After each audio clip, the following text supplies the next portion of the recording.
Chapter 4. Confounding Compounding. Have you ever marveled at how the smallest, seemingly insignificant actions can snowball into massive consequences over time? This is the essence of compounding, an extraordinary force so simple yet so misunderstood. Morgan Housel's Chapter 4, Confounding Compounding, unpacks the mystery behind why most people fail to grasp the immense power of compounding. But today, we're not just going to talk about compounding in theory.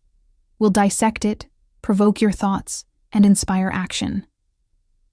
By the end of this hour, you'll not only understand the magic of compounding, you'll see it as a virus that will rewire how you think about time, patience, and decision-making. Let's dive in. The Einstein of wealth creation. Albert Einstein once called compound interest the eighth wonder of the world. Why? Because its results defy intuition. Imagine this. Warren Buffett, one of the wealthiest men alive, owes over 90% of his fortune to just one thing: compounding. Not just compounding money, but compounding time. Buffett started investing at the age of 10. He's in his 90s now. That's over 80 years of uninterrupted compounding. Here's the thought experiment. If Warren Buffett had started investing at age 30 instead of 10, he wouldn't be the billionaire we know today. The takeaway? Compounding isn't just about returns. It's about time. Are you giving your efforts enough time to grow? Why compounding feels counterintuitive. Here's the challenge with compounding. It doesn't look exciting. At first, let's break it down. Imagine you invest $1,000 at a 10% annual return. After 1 year, you have $100. After 2, 1,210. Not exactly thrilling, right? But here's the magic. Stick with it for decades, and that $1,000 grows to $17,149 in 50 years. Now imagine starting with $10,000, $100,000, or even more. The problem? Most people lose patience in the early stages. We want immediate results. But compounding punishes impatience. The biggest rewards come at the end, not the beginning. Ask yourself, am I sabotaging long-term growth by seeking short-term gratification? The cost of interrupting compounding. Now let's talk about a critical mistake: interrupting the compounding process. Imagine this. You plant a tree, water it diligently for years, but just as it starts to bear fruit, you chop it down. Sounds absurd, right? Yet this is exactly what happens when we pull money or effort out of something that's compounding. Morgan Housel uses an example of companies that repeatedly disrupt their own growth by chasing shiny new opportunities. The same applies to personal finances, relationships, or skills. Here's a challenge for you. What areas of your life could thrive if you simply stopped interrupting their growth? Compounding beyond money. Compounding isn't just about money. It's a universal principle. Knowledge. Every book you read, every conversation you have, compounds over time. What starts as curiosity becomes expertise. Relationships. Small acts of kindness and consistency build trust, which compounds into deep connections. Habits.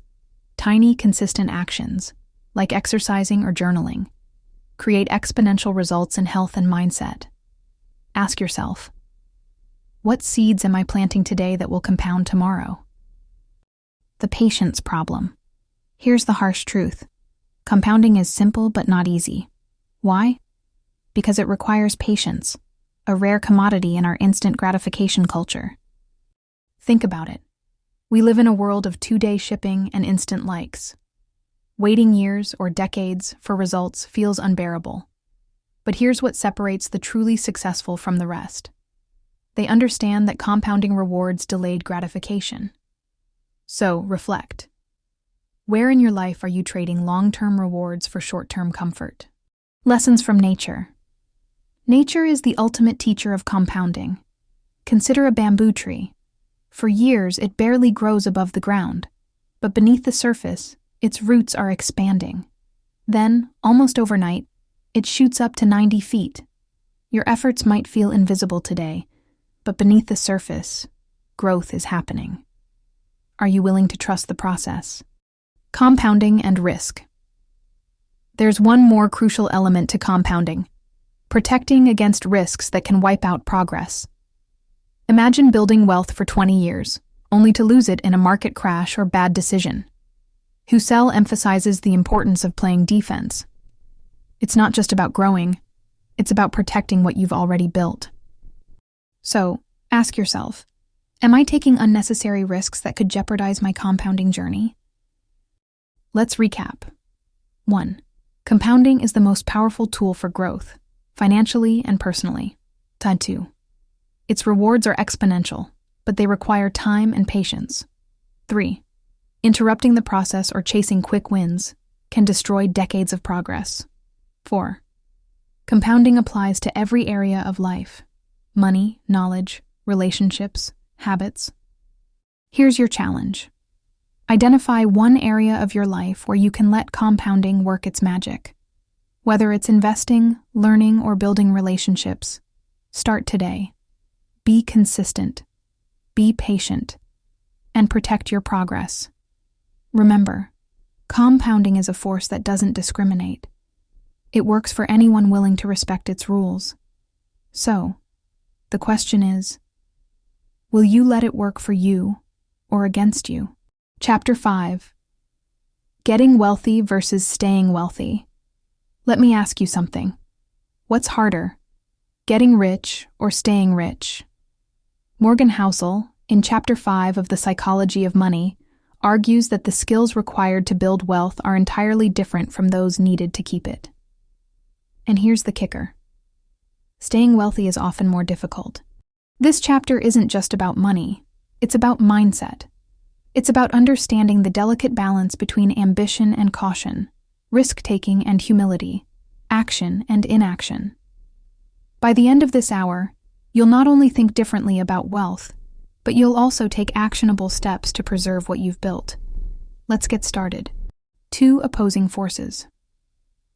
Building wealth requires optimism. You need to believe in the possibilities, whether it's starting a business, investing, or taking calculated risks. Optimism fuels action, and action creates opportunities for growth. But staying wealthy? That demands a completely different mindset. Fear. Not paralyzing fear, but a healthy respect for risk. You need to recognize how easily wealth can vanish with a single mistake, a market downturn, or a moment of overconfidence. This contrast creates a paradox. How can you remain optimistic enough to grow but cautious enough to protect what you have? Luck versus risk.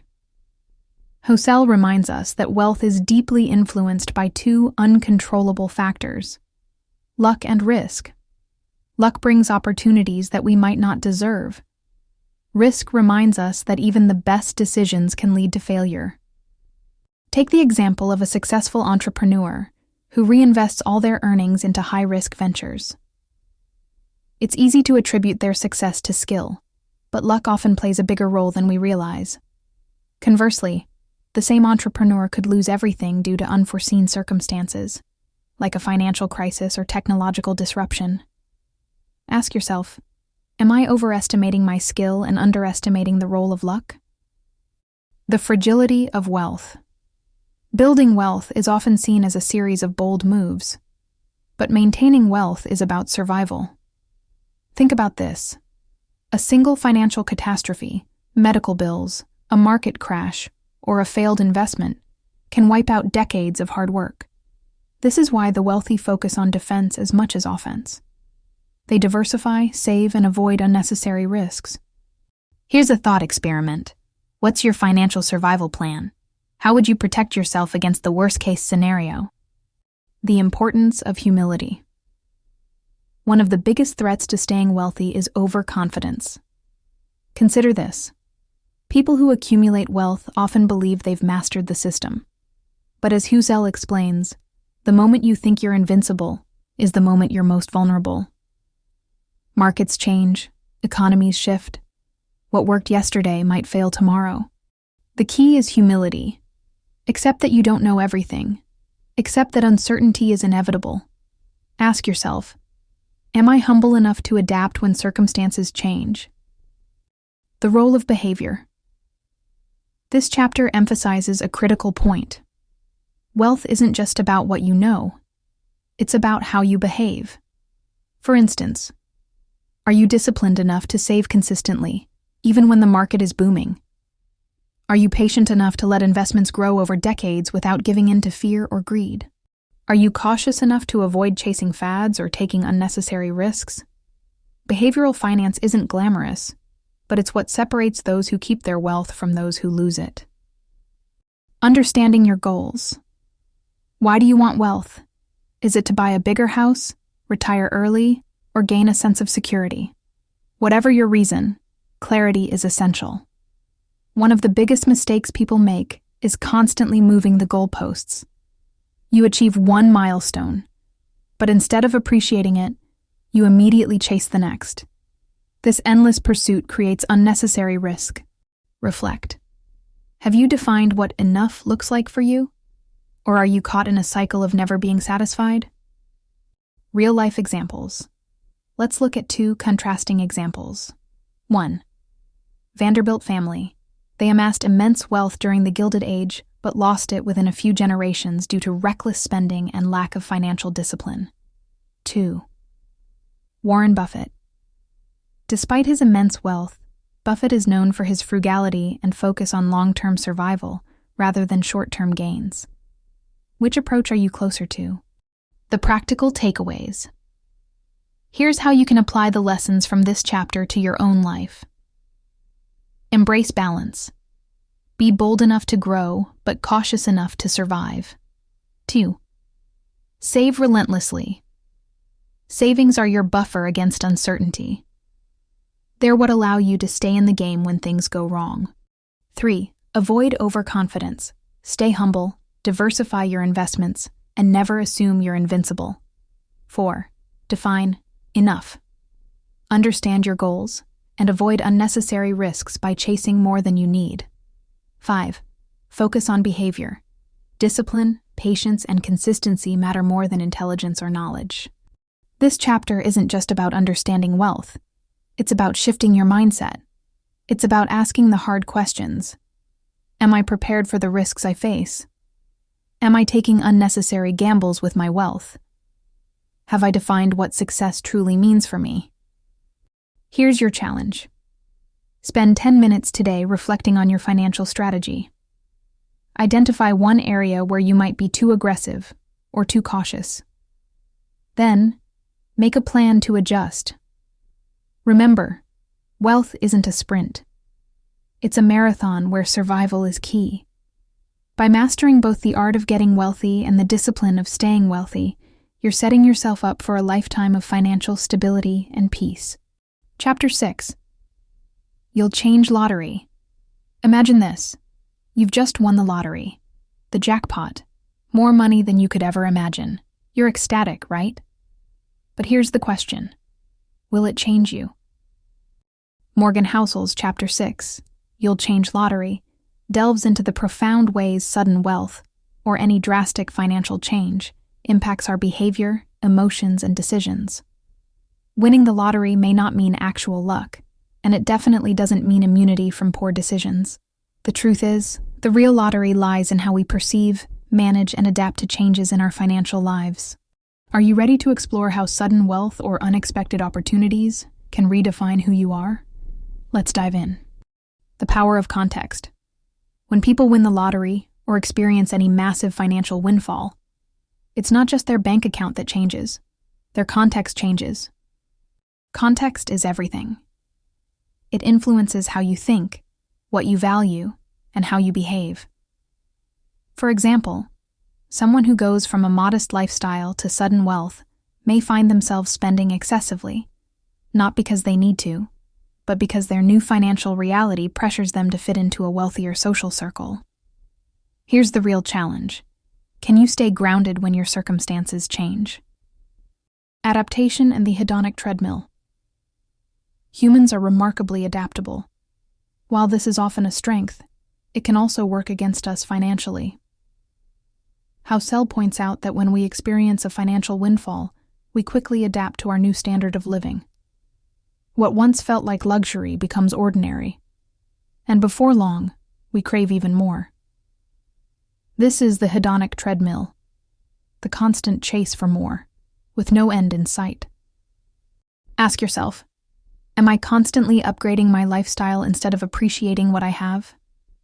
Am I running on the hedonic treadmill without realizing it? The lottery isn't always a win. Let's consider real-life lottery winners. Studies show that many of them end up broke or deeply unhappy within a few years of winning. Why? Lack of preparation. Sudden wealth is overwhelming if you haven't developed the skills to manage it. Social pressure. Friends and family often expect handouts, creating tension and guilt. Identity crisis. Money changes how people see you and how you see yourself. Winning the lottery or achieving financial success requires more than luck. It demands emotional resilience, strong boundaries, and a clear sense of self. The illusion of permanent wealth. One of the most dangerous misconceptions about financial windfalls is the belief that they'll last forever. Housel emphasizes that wealth is fleeting without discipline and foresight. Even the largest bank account can be drained by poor decisions, excessive spending, or unforeseen circumstances. Think about this. If you suddenly received $1 million today, how would you ensure it lasts for decades? Money amplifies who you are. Here's a truth bomb. Money doesn't change you. It amplifies who you already are. If you're generous, wealth will make you more giving. If you're reckless, it will magnify your poor decisions. And if you're disciplined, it will help you build something lasting. This isn't just about lottery winners. It's about all of us. Every financial decision we make, big or small, reflects our values and habits. Reflect. What does your relationship with money say about you? The role of gratitude. Gratitude is a powerful antidote to the pitfalls of sudden wealth. Housel argues that the happiest people aren't those with the most money, but those who appreciate what they have. Gratitude shifts your focus from what you lack to what you've gained. It grounds you in the present and protects you from the endless chase for more. Take a moment. What are you grateful for today? How can you nurture that gratitude even as your circumstances change? Practical lessons for financial windfalls. Let's get practical. Whether you've won the lottery through hard work, inheritance, or sheer luck, here are key strategies to stay grounded. Pause before spending. Avoid impulsive decisions. Take time to reflect on what truly matters. 2. Invest in knowledge. Financial literacy is your best defense against poor decisions. Learn how to manage and grow your wealth. 3. Create a long-term plan. Define your goals and align your spending, saving, and investing with them. 4. Set boundaries. Be clear with friends and family about what you can and can't provide. 5. Stay humble. Remember, wealth can disappear as quickly as it arrives. The real lottery. Housel closes this chapter with a profound insight. The real lottery isn't winning money, it's finding fulfillment in life. We often focus so much on accumulating wealth that we forget its purpose: to enhance our well-being, strengthen our relationships, and create opportunities for growth. Money is a tool, not a goal. Ask yourself, am I using my money to create the life I want, or am I letting it control me? Winning the lottery, whether literally or metaphorically, isn't about luck. It's about what you do with the opportunities you're given. Here's your challenge. Spend the next week reflecting on your financial habits. Identify one area where you can show more gratitude, exercise more discipline, or create a clearer plan. Remember, the goal isn't just to win. It's to create a life of purpose, fulfillment, and stability, one where money supports your dreams instead of defining them. What will you do with your lottery?